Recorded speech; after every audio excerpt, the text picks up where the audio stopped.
The president is pushing for a massive increase in defense spending. He says he wants to give the military the tools needed to prevent war.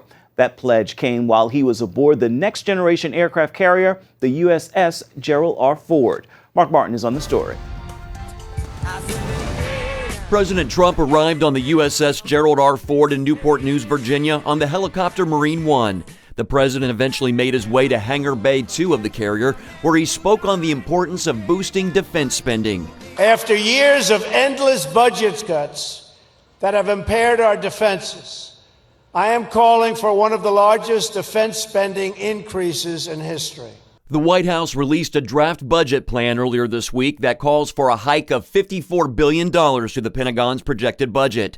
That's a 10% increase. Trump also wants to repeal across-the-board budget cuts that Congress implemented. And by eliminating the sequester and the uncertainty it creates, we will make it easier for the Navy to plan for the future and thus to control costs and get the best deals for the taxpayer, which, of course, is very important, right?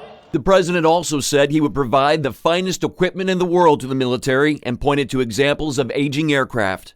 Our military requires sustained, stable funding to meet the growing needs placed in our defense. Meanwhile, protesters gathered in Newport News to voice opposition to the president. I have a problem with the hateful rhetoric and the policies that have been put forth so far, and I figured I wasn't the only one. Today, the president visits a private religious school in Florida, St. Andrew Catholic School in Orlando. He's likely to speak on school choice. Mark Martin, CBN News.